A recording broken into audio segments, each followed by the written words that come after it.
Welcome to the Arithmetic Zone and welcome back to making our final website. As promised, today we're going to work on the timeline portion of our website. So let's go live using the live server.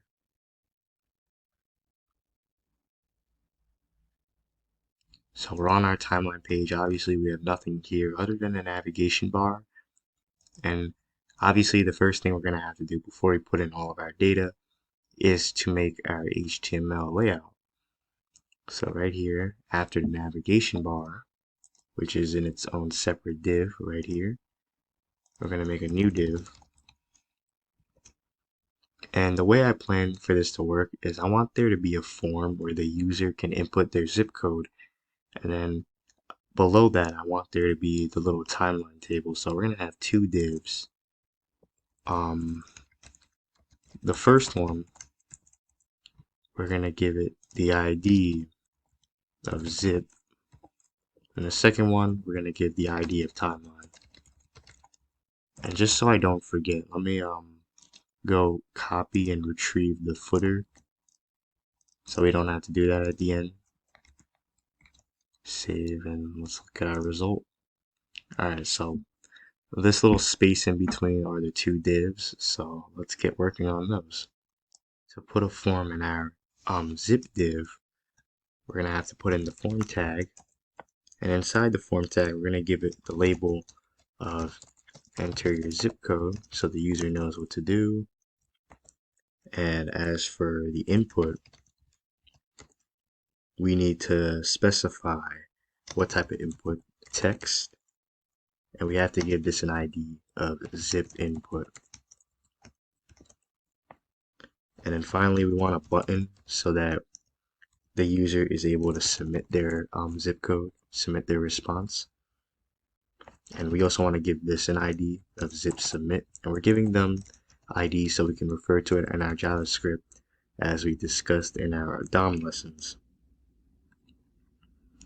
So that's it for the form. Let's see how it looks. Alright, if I enter, some random zip code like that, when we click on it, the page does refresh. So when we work on the JavaScript file, we're going to have to put event.prevent default to prevent the refresh.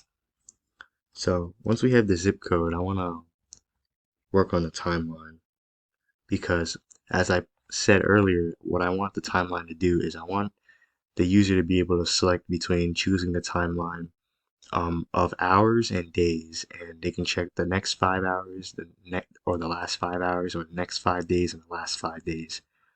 So we're gonna have another form here, and we're actually gonna have two segments of this form. So what we're gonna use is select, and we're gonna have two of these selects. And then both of these are definitely going to need IDs. So I'm going to call this time length. And we're going to call this time range. And inside of these select tags, we're going to give the user different options. So the first option is going to be hourly. And the second option is going to be daily. Likewise for time range, two options. It's going to be next 5 and last 5. So I just threw out a whole bunch of new concepts that I haven't covered in my earlier lessons, but hopefully this makes sense. I just made a form tag. I created two different segments of it using the select tags, and I gave them different options. And when you look at how this all results, it will definitely make more sense. So below our little zip code form, you're able to select between hourly and daily for the left form, and next 5 and last 5. Essentially, these two forms work together to determine what data our timeline is going to show. So are we going to show the last 5 hours of the weather, or are we going to show the next 5 days of the weather? That should make sense. So obviously this looks pretty bad right now, and we are going to fix this up with CSS later on. But now I'd say the HTML aspect is mostly done. Um, as for the timeline, I'm just gonna have to create a new empty div below all these forms.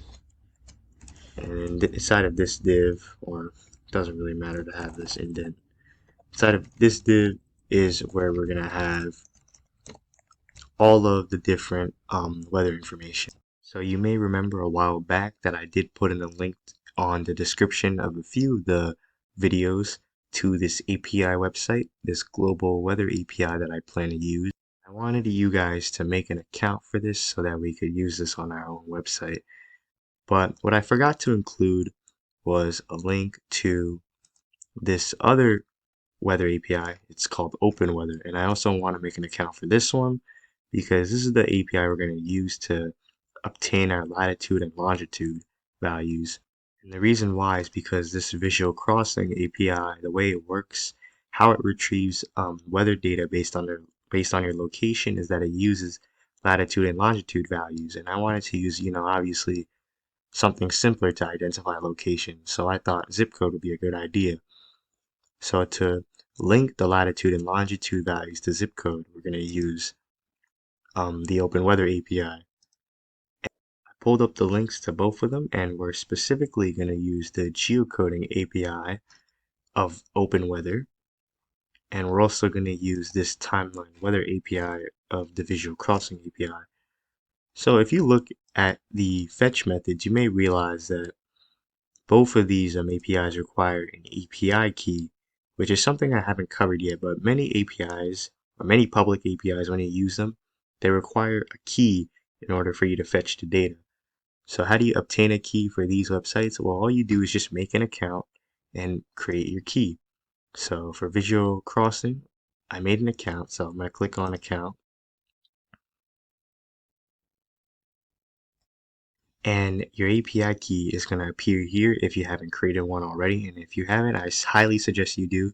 You could technically use the key that I have right here, but I do not advise it at all because one unfortunate limitation of this API is that it has limited daily calls. And if you call the API too many times, it will literally lock out and you can't use it unless you purchase a subscription or wait until the next day. So I suggest making your own key so you don't run into that issue. And I'm also blurring out this portion right here because it shows my email, personal email, which is not the Arithmetic Zone Gmail, so I hope you understand. And as for the other API, go into account, and it says my API keys. And again, I'm not gonna, you know, blur this out because you could use it if you want. But again, you should really just make your own API key, which you can do right here. And you should use this in place every time I use my own API key. So once you obtain your API keys, you can basically use these APIs. This one I believe you can use as many times as you want, so this one's great. But this one obviously is limited, so we're going to have to do some workarounds here. The Geocoding API website, I want you to navigate to this section right here, and this is the API call that I plan to use. We're going to enter our zip code, and then it's going to return us JSON in this format right here. And it gives us the latitude and longitude values of that zip code, which is really useful. And as you notice, at the end, it does require the API key, so I hope you generated it. And it also has a country code. And just to keep this tutorial simple, I'm always going to use US, but if you want, for my international viewers, if you want to have a different country code, you can navigate to this website right here, country codes list of nationsonline.org, and you can scroll down, find your country, and the code that you're going to use is on the alpha 2 column, so it should be 2 letters. For the US, it's just, well, US. So let's copy this, and I hope you downloaded that extension earlier that lets you parse all that JSON in that nice format. So obviously we're gonna have to change all these brackets. So zip equals, and then I'm gonna put in a random zip code 12345, where it says country code.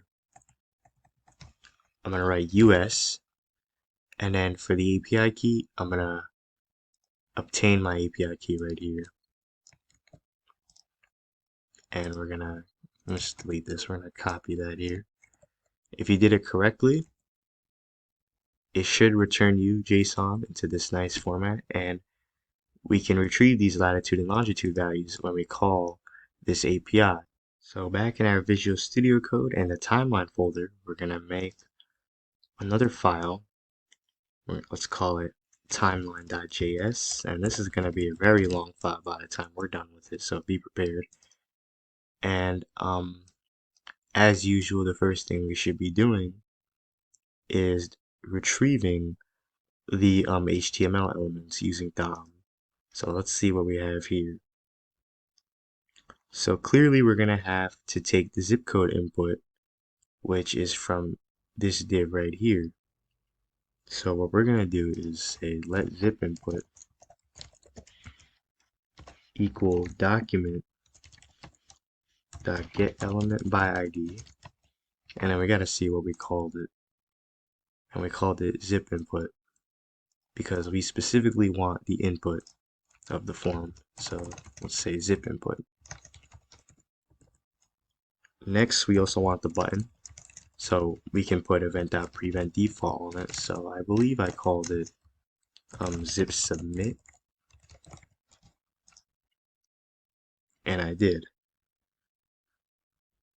So next, what I want to do is retrieve this div, timeline divs, because that's where we're going to append all of our information. So timeline divs equals document get element by ID timeline divs.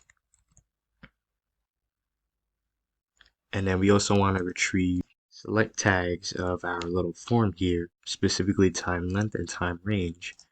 So just to speed it up, I'm going to copy this and paste it. So time range equals get element by ID time range. And then we're going to have the same thing for time length.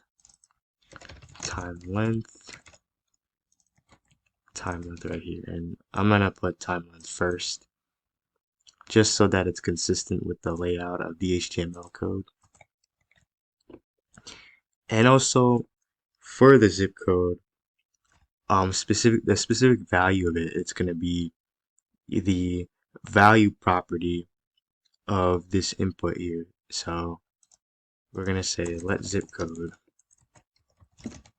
equals zip input dot value, just so that we don't always have to reference zip input dot value. Now we can just reference zip code.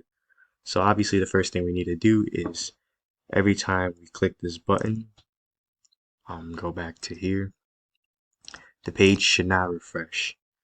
So we're gonna have to refer to that button, which is zip submit, and then every time we click on it, so dot on click equals function event dot prevent default. And also every time we submit, we want zip code to update to the new value in zip input. Before I test out my code, I almost forgot. Let us link our timeline.js file to our HTML page. So right here, script source equals timeline.js, and then defer right there. So now every time we click on it, the page should not refresh and this value should stay there. Good. And I think just as a quality of life feature, every time you submit the button, this text should disappear so you can easily enter a new one. So how do we do that? Well, we just refer to zip input dot value and set it to a blank string. So now every time we write in our zip code, submit, it's gone now. So pretty cool. So finally, after all that is done, let's put our API in action. So below this, I'm going to write a function called getLatLine with zip code, just so our code remains more organized. So now we got to define this function. And I'm actually going to introduce a new way to write a function, and it's called an arrow function, which is a new, technically better way to write a function. So let's start it off. To start, we want to declare our function as we would a variable. So let's use let or const. I'm going to use const because I don't plan on changing this value in any way. So we're going to call it get latlon first to get latitude and longitude values. Then we want to write async, and then write in our parameter, so zip code. And a cool thing about arrow functions is that they actually have a default value. You can put in a default value if no parameters pass. So let's write in the default parameter of 1, 2, 3, 4, 5. So if we submit the zip form without any zip code in it, it's gonna activate 1, 2, 3, 4, 5. And then as where the name comes from, you literally write an arrow with equal sign and then the greater than sign. So that's where the name comes from. And then you put in the curly braces. And then right here is where we're going to write our function. We use the word async here because we're planning on using an API. So we have to call the API and we have to fetch its data.